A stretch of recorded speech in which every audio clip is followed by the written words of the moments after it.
Halo semuanya, sore ini kita akan eh, memulai program kita Amanat Institut Fadel Mulai Bersuara. Nah, sore ini kita akan ngobrol terus dengan teman kita yang mungkin bagi teman-teman yang aktif di Instagram sudah familiar dengan Mas Asde namanya. Coba kita tunggu sejenak kehadirannya Mas Asde untuk bergabung. Nah, ini juga Mas Asde sudah bergabung. Saya invite dulu ya teman-teman.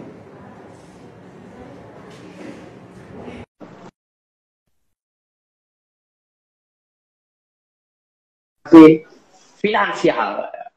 Bagaimana kita memanage keuangan tapi tanpa sial.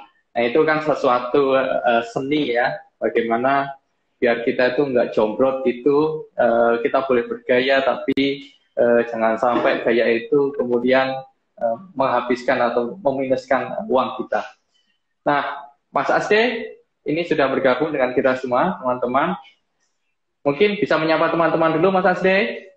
Halo teman-teman Amanat Institute, gue Asde, Financial and Communication Researcher. Terima kasih Mas Fadel sudah diundang ke IG Live-nya Amanat Institute. Ya, terima kasih Mas Asde. Teman-teman, sore ini saya Fadel Basrianto dengan Mas Asde akan ngobrol santai terkait finansial, lebih tepatnya bagaimana memanage keuangan kita.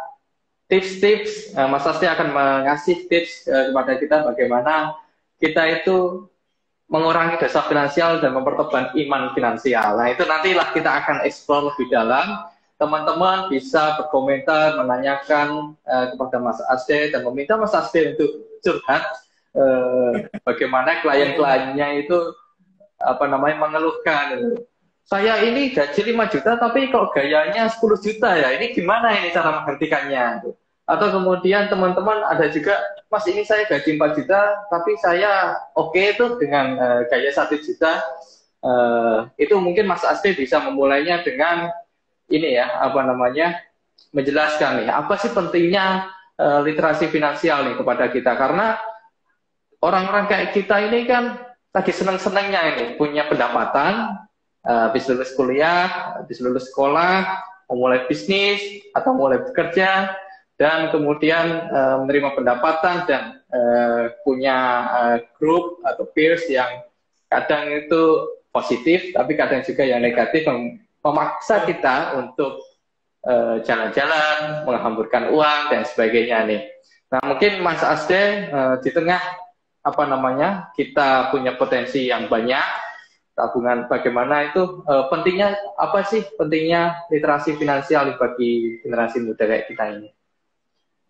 Iya, benar banget Mas Fadel. Kebanyakan itu fenomenanya terutama buat teman-teman mahasiswa gitu ya, atau teman-teman first jobber gitu, biasanya baru terima first salary, biasanya langsung pengen hoya-hoya, pengen langsung ngabisin first salary-nya. Nah, padahal kalau dulu kita lihat ke belakang gitu ya, misalkan zaman SMA gitu, pendapatannya kan nggak seberapa gitu ya, masih dapat dana hibah dari orang tua, biasanya ngirit-ngirit tuh, bawa bekal, ya kan. Nah, tanpa kita sadari sebenarnya peningkatan itu membuat kita semakin kayak, wah, gue harus ngapresiasi diri gue nih, karena gue udah berusaha keras, ya kan, lalu dapat gaji, akhirnya kayak berpikir kayaknya ini waktunya balas dendam gitu. Kayaknya gaya gue harus lebih oke ketimbang dulu yang memang belum dapat gaji, misalkan gitu kan.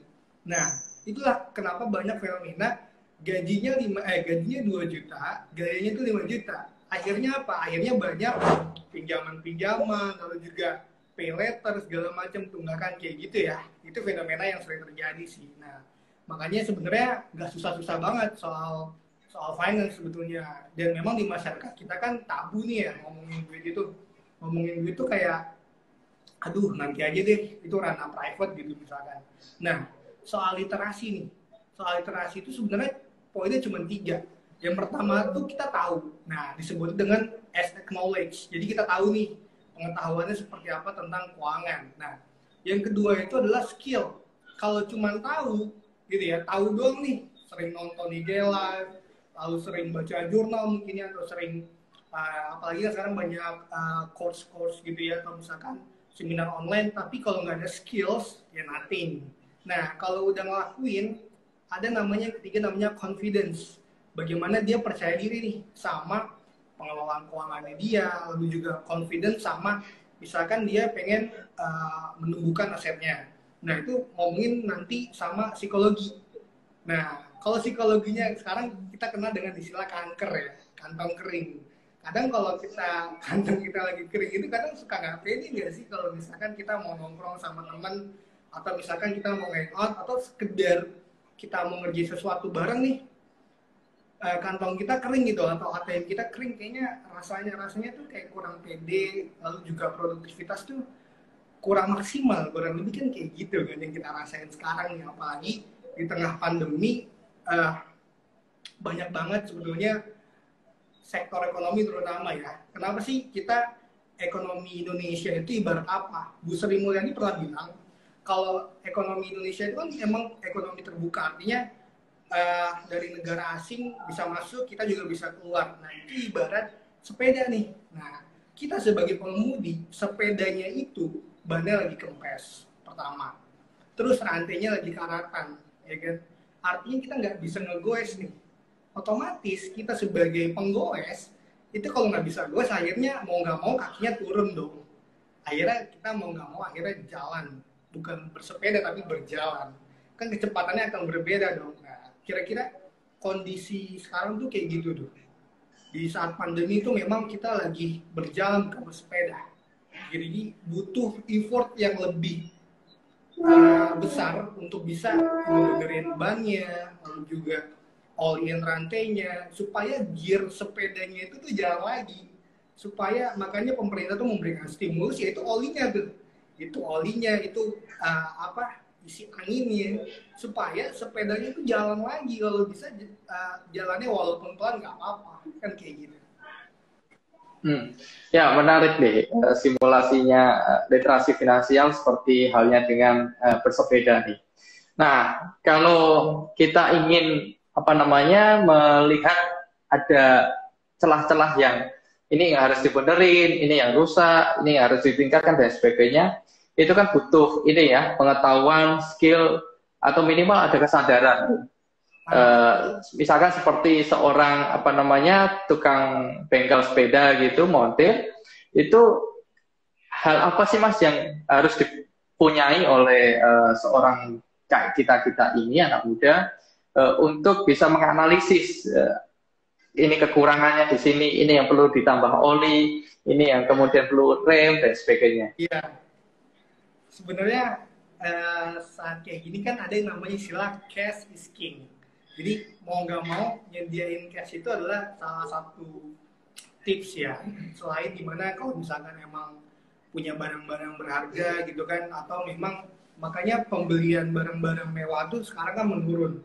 Artinya cash itu memang saat ini memang harus sedia cash, apalagi soal dana darurat nih. Kan pandemi ini bukan satu hal yang memang direncanakan. Walaupun itu di samping lain dark side-nya ngomongin itu ya, ngomongin konspirasi dan sebagainya, itu bukan ranah kita. Nah, di sini harus dicatat bahwa ada dana yang disebut dengan danrat, saya sebutnya dana darurat. Dana-dana yang memang kita siapin untuk hal-hal yang tak terduga nih, kayak pandemi, atau di awal tahun, bahkan sebelum pandemi itu ada banjir ya, terutama buat warga DKI yang sampai mobilnya terendam, yang sampai mobilnya hanyut segala macam, itu kan nggak terduga tuh.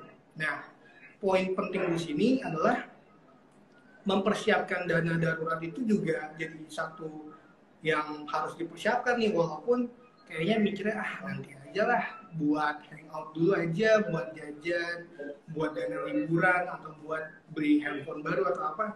Tapi kesadaran kalau kita nggak tahu nih kehidupan di depan tuh ada ombak apa sih, ada badai apa yang kita mau hadapin nih. Nah, dana darurat itu tipsnya adalah 6 kali dari pengeluaran kita setiap bulan. Contoh, misalkan seorang mahasiswa yang memang merantau gitu ya, merantau dan operasionalnya dalam 1 bulan misalkan 2.500.000. Nah itu kalau bisa disiapkan 6 kali lipatnya supaya nanti saat ada pandemi misalkan kayak ombak seperti ini itu nggak terlalu jatuh banget tuh.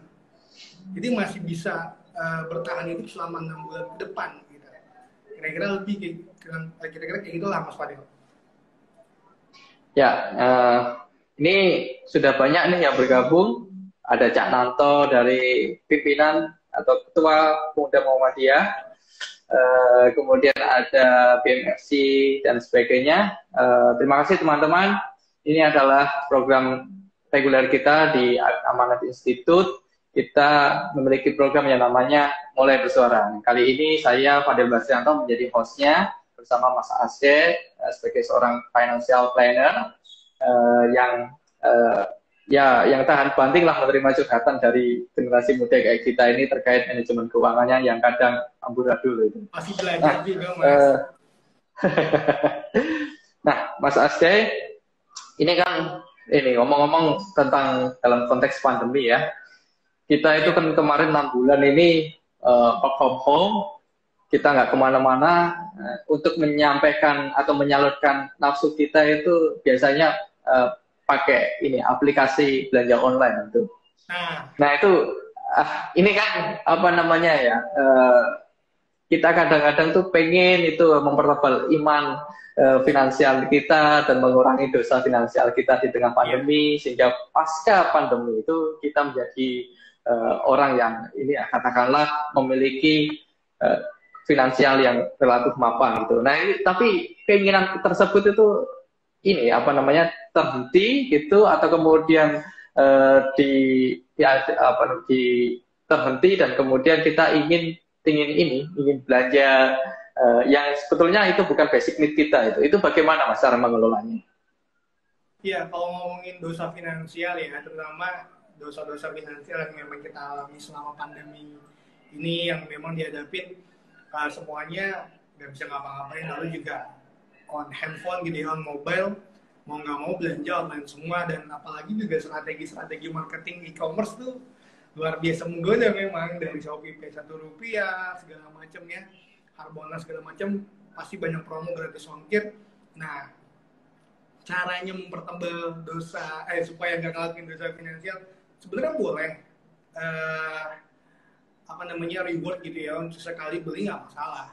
Cuman kan kalau keseringan juga jadi boncos gitu ya. Nah, sebenarnya kalau mensiasati dosa finansial itu, pertama adalah ya lagi-lagi ngeliat dana daruratnya udah siap belum, ya kan? Dana daruratnya kan sekarang misalkan nih teman-teman yang baru kenal sama dana darurat kan boro-boro mau nyiapin 6 kali lipat gitu kan. Uang bulanannya cuma bisa buat jalanin 1 bulan ke depan tuh, operasional ke depan. Nah, sulit juga kan, akhirnya harus nyicil tuh dana daruratnya. Terus belum lagi yang namanya misalkan karena ada Harbolnas, dia nggak tahu nih, karena manfaatin momentum doang, misalkan ya udahlah beli aja dulu, siapa tahu nanti barangnya kepake kan gitu kan. Nah, ini ngebedain need sama wants, mana yang dibutuhkan dan mana yang diinginkan. Kira-kira kalau gua tipsnya ya, misalkan ada barang yang lagi promo, misalkan promonya seminggu lah, nah itu nggak apa-apa, dimasukin ke keranjang, terus tahan sampai 3-7 hari tuh. Kalau emang nggak kepikiran, ya kalau nggak kepikiran ya udah, berarti itu memang bukan yang dibutuhin. Tapi kalau masih kepikiran dan terus ngiang-ngiang gitu ya di dalam pikiran, nah itu berarti maksudnya kebutuhan. Nah itu nggak apa-apa untuk dibeli, memang memanfaatkan Harbolnas tadi. Cuman ya kalau dikit-dikit lihat TikTok ada rekomendasi, ini ada barang bagus loh, multifungsi gitu kan. Ya kalau kegoda terus langsung beli, ya itu harus dicek lagi sih finance-nya sehat apa enggak kan gitu. Wah, ada generasi sandwich. Iya. Menarik tuh. Ya. Nah itulah, ini ada dari Kak Adini tentang apa sih itu generasi sandwich nih Kak? Iya, ngomong-ngomong generasi sandwich ya, sandwich itu kan ada dua lapis, dua roti atas dan roti bawah kan. Nah, sederhananya mah generasi sandwich itu generasi yang terhimpit antara generasi orang tuanya dan generasi selanjutnya. Artinya misalkan baru fresh graduate nih, ya kan, biasanya dialami sama kaum wanita, ya kan. Pilihannya dua, mau berkarir lalu lanjut S2 atau sudah dijodohin, ya kan. Nah, selama sebenarnya nggak ada yang salah, apapun keputusannya nggak ada yang salah, cuman kalau misalkan emang mau melanjut ke pernikahan, nanti kan akan ada generasi selanjutnya tuh. Nah, generasi sebelumnya dipastikan dulu, kayak misalkan dana insuransinya udah aman, lalu biaya-biaya operasional orang tua sudah aman, tempat tinggal sudah aman, artinya lapis atau roti atas tuh udah aman gitu. Jadi nggak beban di kita yang generasi tengah. Karena kalau udah mau menikah kan artinya ada tanggungan istri, ada tanggungan. Walaupun saya belum menikah gitu ya, tapi kan kita belajar lah untuk ternyata ada satu hal yang memang harus diperhatikan loh. Ya kan, nanti susu bayi dari mana, lalu skincare istri gimana, ya kan, liburan keluarga kita gimana, kan itu juga ya harus dipikirin juga, ya kan, kayak gitu sih Mas Fadel. Oke. Nah, tapi dari sekian informasi yang dijelaskan sama Bro As tadi, itu yang paling penting adalah Bro As ini udah ngasih statement kalau beliau ini belum menikah. Nah, mungkin dari follower kita ini tertarik lah pengen belajar lebih tentang finansial ini, tapi kemudian pengen intens gitu belajarnya, bisa jadilah kontak-kontakan dengan Bro As. Nah, ini kita sudah ada beberapa pertanyaan nih Bro, terkait tentang ini persoalan-persoalan yang ada di lingkungan kita ini, bagaimana kita memanage keuangan dan sebagainya. Ini ada Ilani yang bertanya, gimana caranya biar mencegah kantong kering di tanggal muda ini? Karena kan ya menurut ada ini teman saya ini yang menceritakan, saya ini 3 hari setelah gajian kok sudah habis saja ini gaji saya, berubah jadi sepatu, berubah jadi sepeda, itu dan sebagainya. Ini gimana ini untuk memanage itu tuh? Iya, berarti kan soal perencanaan keuangan ya. Berarti kan biasanya tuh soal yang sebenarnya mah ngerencanain keuangan mah gampang gitu kan. Artinya ya kalau bisa pengeluarannya lebih sedikit daripada pemasukannya gitu kan. Nah, cuman yang susah itu adalah Mas Fadel, itu konsistensi tuh. Jadi kita udah ngerencanain nih, ya kan? Kita udah rencanain misalkan dana liburan, ya kan? Terus dapat pemasukan nih tiap bulan. Nah, biasanya itu yang menghadang itu ombak-ombaknya tuh. Jadi kayak PDKT nih. Udah semangat di awal, ya kan? Udah dikejar, udah mau bucin gitu ya, udah pokoknya dianterin kemanapun, mau beli apa dikasih. Tapi kalau udah jadian, ya, itu biasanya berubah. Ya kan? Itu akan berubah jadi, ya suka balasnya lama. Nah, soal perencanaan keuangan itu biasanya suka nggak konsisten tuh. Misalkan kayak lagi hangout, ngopi gitu ya sama teman, nggak dicatat gitu kan. Tiba-tiba ada temen yang nawarin produk gitu kan, dibeli padahal nggak masuk ke list perencanaan tuh. Nah, biasanya gangguan-gangguan itu di perjalanan sebetulnya. Jadi soal perencanaan tuh sebenarnya nggak sulit banget. Yang penting kalau misalkan emang belum ada tanggungan, itu bisa prioritasin di produk investasi. Mumpung masih sendiri, ya kan, mumpung belum ada tanggungan, mumpung lagi juga masih mempersiapkan, daripada dijajanin, lebih baik boleh sih nabung, tapi kalau memang mau lebih kan bisa bisnis, atau bisa juga nambah di produk investasi. Ya. Nah, kayak aku sendiri nih ya, gue itu kadang merasa pelit gitu loh jadi orang dengan teman-teman gue itu.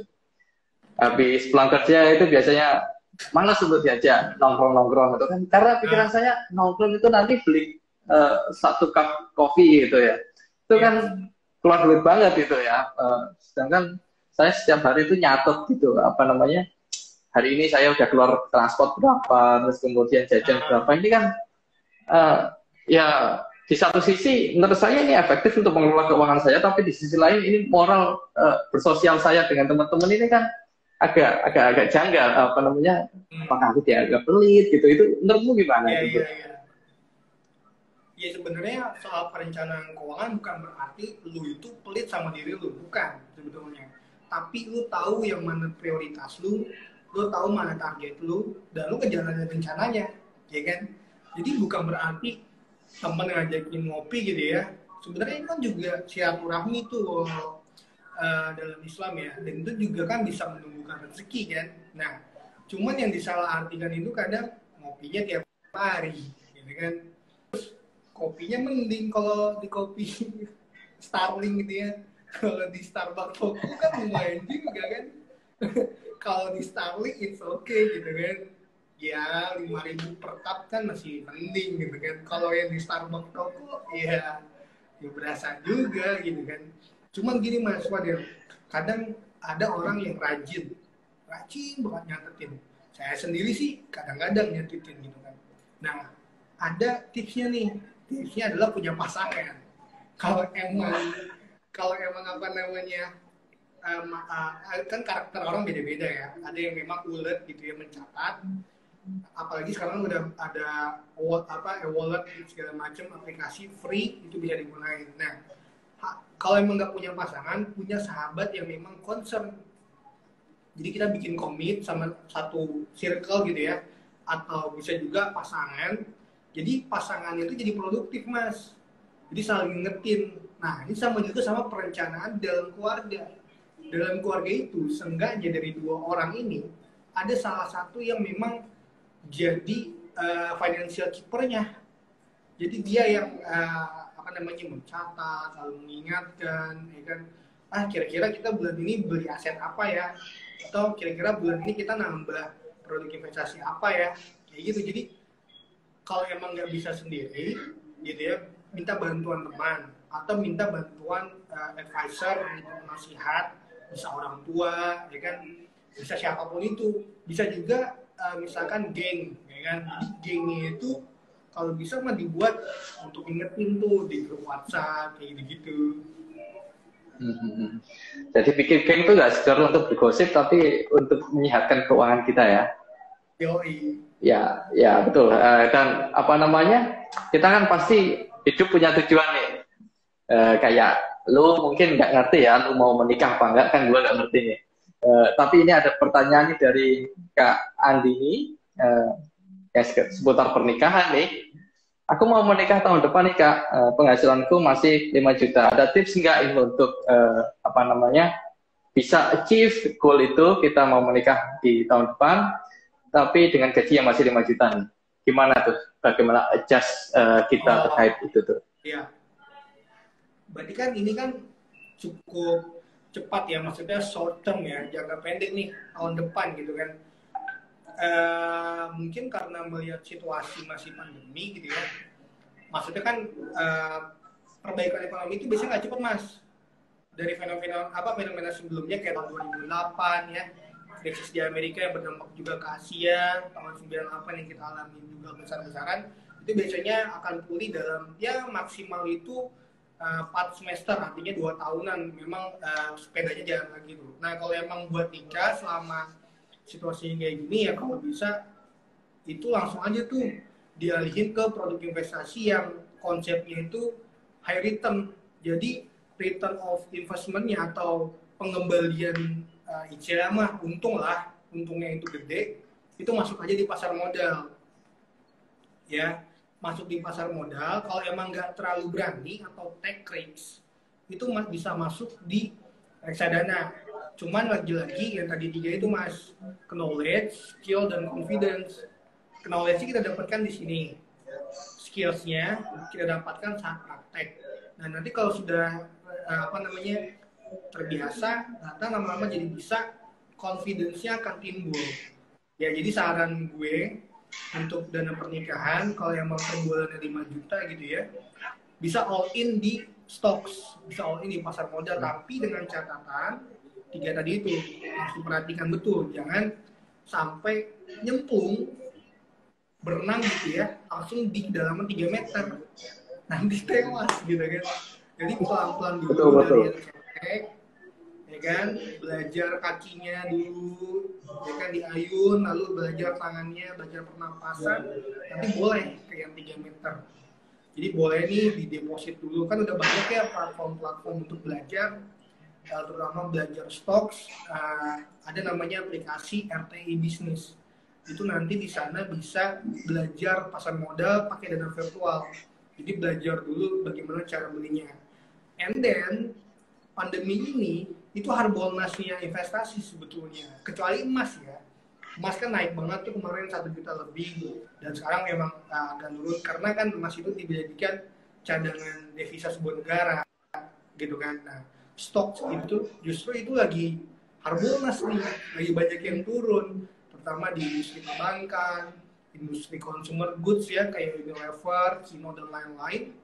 Itu lagi pada turun tuh Mas. Nah, itu kesempatan untuk melihat peluang bahwa kayak tahun 2008 dan 98 gitu kan. Artinya kita misalkan beli saham gudang garam.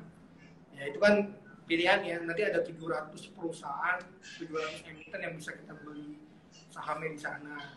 Ambil ini aja, ambil tax rates, tapi diperhitungkan di pasar modal. Boleh itu di dana pernikahan. Ya, ya. Ya, kalau ini apa namanya, kalau dalam teori ekonomi ini kan ini lagi obrol-obrolnya ini ya, saham nih. Di saat krisis itu pasti harga jatuh dan kemudian orang yang punya cash banyak itu kemudian bisa panen di kemudian hari. Cuma kan dalam jangka pendek ini apa namanya, untuk ini mengejar 1 tahun itu kayaknya kok risknya cukup tinggi nih, apalagi untuk pernikahan. Saya pernah baca itu waktu 1 tahun pemberitaan terkait ini, ada itu 1 orang mau menikah tahun depan, nggak sampai tahun depan, akan 6 bulan lagi gitu. Seluruh dananya itu diinvestasikan ke salah satu saham, yang apesnya saham tersebut kemudian ini apa namanya, blacklist ya, apa namanya istilahnya itu, sudah di delisting dari, ya betul, delisting dari stock market. Nah itu kemudian viral dan kemudian orang itu nggak ngerti ya apakah jadi menikah dengan dananya yang ada itu atau kemudian bagaimana, karena saham itu yang saya tahu saham yang diinvestasikan sudah totally delisting, belum muncul lagi. Sehingga perlu hati-hatian teman-teman ini, bahwa stok ini emang returnnya tinggi tapi price-nya juga tinggi, yang perlu diketahui. Nah, pasti itu karena prinsipnya kan seperti itu ya Mas ya. Nah, ini ada pertanyaan lagi nih Mas dari Tika nih Mas. Aku ini termasuk generasi sandwich. Setelah terima gaji, aku harus store sebagian untuk orang tuaku di rumah. Kadang kalau kurang, orang tua menunjukkan ekspresi bete itu. Nah, padahal aku juga kan punya target finansial. Gimana ya Kak itu solusinya itu? Iya, berarti kan prinsipnya adalah gampang banget. Ya udah maksimalin pendapatan gitu kan. Artinya memang harus benar-benar kerja keras lagi gitu. Nah, cuman kan kalau misalkan ambis banget sama kerja kan juga kesehatan tubuh juga artinya kan harus diperhitungkan kan. Nah, ya mudah-mudahan Mas Fadel, memang kalau sudah terhimpit itu untuk keluar agak susah. Tapi bukan berarti nggak bisa.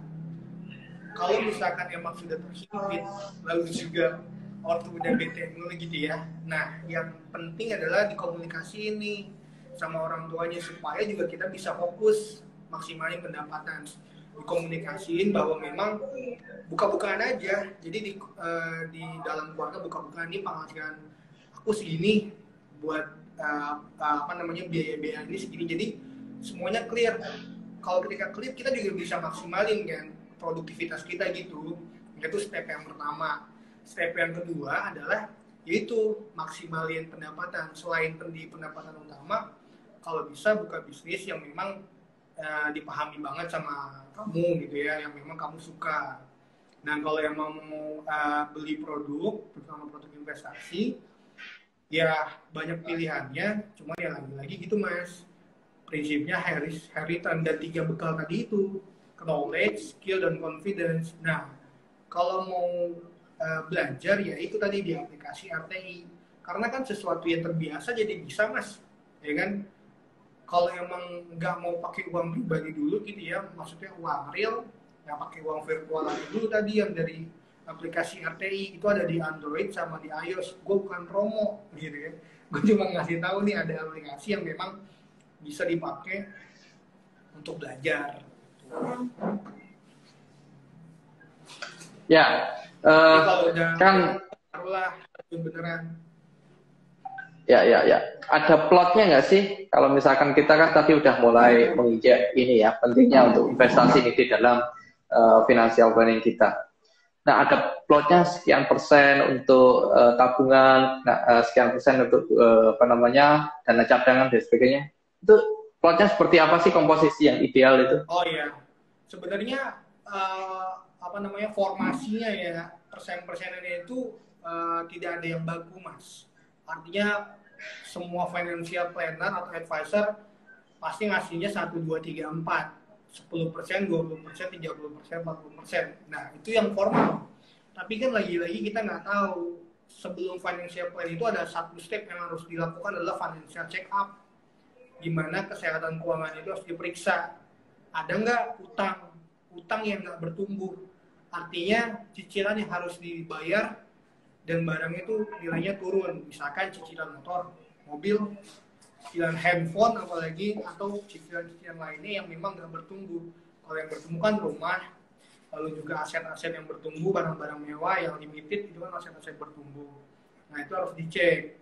Kedua, banyak sekali kan maksudnya dalam financial check up itu nggak satu indikator aja yang harus dilihat, banyak banget. Jadi harus tahu dulu tuh, dibuka dulu semuanya, ya kan, catatannya, bukunya, ada nggak utang. Itu harus clear dulu supaya nanti bisa jalan tuh ke planner tadi. Nah untuk formasinya, kalau emang masih single, prioritaskan di produk investasi. Kalau masih single, kalau tanggungannya masih orang tua, mayoritasin di produk investasi. Kalau udah ada tanggungan, mulai masuk ke insurance, gitu loh. Insurance, selain itu juga nanti biaya operasional dan dana pendidikan misalnya. Kalau emang, jadi nanti rencananya nih mas, kan target. Jadi gue bedain rencana sama target. Targetnya itu tadi, misalkan dana pendidikan, dana liburan, dana asuransi, ya kan? Lalu dana persalinan segala macam, itu targetnya. Rencananya itu tadi, misalkan mau buka bisnis baru atau misalkan mau nambah produk investasi, nah itu silakan. Rencananya bisa diubah-ubah tuh, tergantung ombak, tergantung badai yang ada di kondisi yang kita alami. Jadi nggak saklek banget 1, 2, 3, 4, enggak. Jadi bisa fleksibilitasnya itu tinggi soal perencanaan keuangan. Yang tahu adalah kita sendiri. Tapi tipsnya gitu, kalau memang masih single mah ya sayang kalau dananya cuma dimanfaatin buat ya untuk cicilan doang gitu kan. Lebih baik kan di produk investasi supaya nanti jangka panjang bisa kita nikmatin. Gak apa-apa, sekarang tuh gembel dulu gitu ya, tapi nanti bisa dimanfaatin untuk ya buat anak, buat cucu, buat pasangan segala macam, buat orang tua, kayak gitu sih. Ya, benar. Ada target, ada rencana ya yang harus matang untuk sehingga merdeka secara finansial itu bisa tercapai ini. Nah, ini bro, ada sebelum Bro Asda ini kemudian menjelaskan lebih lanjut nih atau menjawab pertanyaan-pertanyaan kita, silakan nih teman-teman untuk curhat celonongan di forum kita saat ini, karena financial planner, kalau kita menggunakan jasa financial planner di luar sana, di luar ini, itu pasti akan berbayar ya. Nah, ini mumpung gratis nih, ya, ini mumpung gratis gitu ya. Mas Asda ini sangat terbuka sekali, silahkan curhatannya terkait kendalanya dalam memanage keuangannya. Kemudian mumpung Mas Asda ini siap untuk mendiagnosa nih kesalahan Anda itu di mana gitu ya. Mas. Ya. Nah, Mas Asde, ini kan apa namanya, ini ada pertanyaan nih juga dari Joko nih terkait di era pandemi ini kan kita juga pengen nabung nih. Nah, investasi apa nih yang diambil dengan uang yang terbatas nih saat pandemi sekarang ini? Iya, kalau saat pandemi sekarang kan ada beberapa industri yang memang nggak terlalu jatuh ya, terutama di industri healthcare, food pun masih bisa bertahan. Nah, yang harus dianalisis adalah business cycle, Mas. Business cycle itu gambarannya adalah gunung dan lembah, ya. Jadi kita harus tahu tuh, kira-kira kita berada di posisi apa, ya kan? Makanya ada istilah sekarang yang mungkin agak familiar tentang resesi, ya kan? Resesi itu sebenarnya kita tuh mau masuk lembah, Mas. Mau masuk lembah, suasananya gelap, kita nggak bisa ngapa-ngapain di lembah itu. Nah, kalau emang kapital atau modalnya kecil, ya berarti kan butuh effort yang gede. Nah, kalau gue sih bukan merekomendasikan, tapi menyarankan untuk ke reksadana atau surat berharga negara, atau juga kalau emang mau take risk, sebenarnya gini, di pasar modal itu tempatnya belajar loh, Mas. Tempatnya belajar artinya benar-benar berenang di sana, di laut. Jadi kita akan kenal, oh di sana ada emiten apa gitu kan, bisnis modelnya seperti apa. Jadi hazanah pengetahuan itu luar biasa di pasar modal. Kita tahu bertemu orang, ya kan, bertemu dengan atlet pasar modal gitu ya, kita bisa belajar tahu istilah-istilah baru, dan itu bisa kita implementasikan atau kita terapkan di bisnis yang memang real gitu, bisnis yang memang kita ketemukan sehari-hari kayak gitu. Sekarang kan udah mulai modal 100.000, Mas, di pasar modal tuh udah gampang banget. Jadi nggak ada istilah apa, aduh kayaknya ntar dulu dah. Pemerintah tuh udah hadir mempermudah regulasi soal pasar modal. Kalau dulu kan minimal 100 juta, jadi ya orang-orang tertentu aja yang memang punya dana besar gitu kan. Ya sekarang sih udah government sudah support sistem gitu ya untuk masyarakat middle income supaya bisa, ya ayo coba gitu loh. Ya, pasar modal kan kalau dulu emang terkesan ini ya, dekat dengan konglomerat ya. Tapi kalau sekarang kan modal 100.000 udah bisa gitu ya. Ya, apalagi teman-teman kalau pasti mengenal ini Warren Buffett, salah satu orang terkaya di dunia, itu kekayaannya berasal dari pasar modal. Yang pemain pasar modal itu pasti kenal lah dengan Warren Buffett. Kalau orang Indonesia juga pasti Lock and Hall ya benar-benar. Yang semulanya kalau saya baca-baca itu semulanya beliau ini adalah pegawai bank, tapi kemudian menabung dan tabungannya kemudian diinvestasikan, akhirnya keluar dan ya benar, fotokopi berkas ya, bisa jadi miliarder atau apa kita menyebutnya. Intinya salah satu orang terkaya di Indonesia adalah bisa berawal dari Lock and Hall. Begitu juga dengan teman-teman yang lain, ya maksudnya teman-teman itu teman-temannya Lock and Hall ya, bukan teman-teman saya, karena teman-teman saya tidak akan sekaya teman-teman Lock and Hall gitu. Kayak CT itu, Khairul Tanjung adalah salah satu orang yang kaya juga dari saham. Gitu. Kabar terakhir kan saham yang dibeli adalah GIAA ya, Garuda Indonesia, dan lain sebagainya. Itu juga ya belum tahu nih apakah sudah menghasilkan profit atau apa atau belum, tapi CT dan beberapa rekan misalkan kayak Sandiaga Uno itu juga kekayaannya salah satunya berasal dari saham. Tapi ya itu saham kan ada banyak ya, mulai dari yang blue chip gitu ya, mungkin Mas Asde bisa menjelaskan nantinya. Tapi juga ada yang saham-saham gorengan tuh, yang seperti Jiwasraya itu kemarin kasusnya itu yang melibatkan Beni Cokro, teman-teman yang lo tahu. Beliau punya salah satu perusahaan Hansen Internasional, yaitu perusahaan properti yang ada di daerah Parung Panjang. Itu memiliki saham yang namanya Mayrek ya kalau nggak salah kodenya. Itu kemudian di delisting dan kemudian delisting, dan kemudian orang-orang itu kecewa dan mungkin uangnya hilang dari itu yang perlu diperhatikan. Nah, Mas Asde, ini karena waktu live kita terbatas nih, mungkin Mas Asde dapat memberikan closing statement nih kepada teman-teman, apa nih yang harus dilakukan biar kondisi finansial kita itu nggak sial gitu, benar-benar menguntungkan bagi kita, memanage bagi kita, sehingga target dan tujuan finansial kita itu tercapai. Silahkan, Mas. Iya, mungkin dari gue, buat teman-teman terutama generasi, gue sebutnya milenial, generasi yang melek finansial, jangan hanya follow hanya Gerard Lin ya, tapi juga follow Amanat Institute, juga follow banyak official account yang memang secara free itu memberikan edukasi yang memang kayak si Kavi Wang, lalu juga ada Dika Indonesia.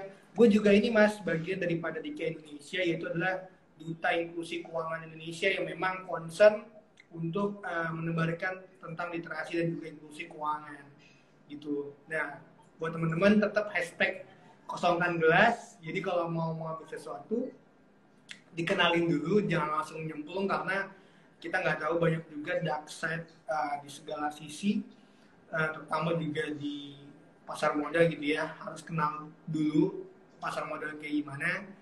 Ya, jangan lupa juga 3 bekal dari gue, yaitu knowledge, skill, and confidence. Kayak gitu, terima kasih Mas Fadel. Ya, terima kasih Mas Asde. Mengapa teman-teman ini kami mengajak Mas Asde untuk kolaborasi bareng bahas finansial?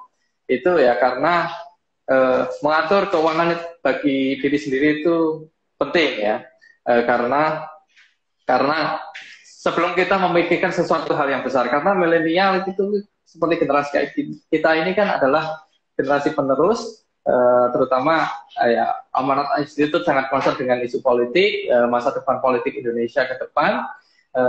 Sebelum kita memikirkan keuangan negara yang besar itu, yang makro itu, kita dapat memulainya dari diri kita sendiri. Kalau pengelolaan keuangan diri kita sendiri masih keteteran, jangan ekspektasi lebih lah kontribusi kita terhadap pengelolaan negara ke depan itu. Saya kira itu live IG kita saat ini, Amanat Institute mulai bersuara. Terima kasih teman-teman yang ada di penjuru seluruh Indonesia. Jangan lupa follow Instagram kami @amanatinstitute dan di sosmed-sosmed lainnya seperti di YouTube, Twitter, dan Facebook Amanat Institute. Begitu juga di akunnya Mas Asde.official. Dari akunnya Mas Asde, teman-teman dapat melihat atau kemudian belajar bagaimana kita ini ya menerapkan financial planning dengan baik dan benar. Saya kira itu program kita sore kali ini. Fadel mulai bersuara, Amanat Institute mulai bersuara. Terima kasih kepada Mas Asde dan kepada teman-teman yang ada di seluruh penjuru Indonesia ini atas partisipasinya. Saya tutup dengan Assalamualaikum warahmatullahi wabarakatuh. Dadah. Salam literasi. Salam literasi. Salam Amanat Institute juga. Oke.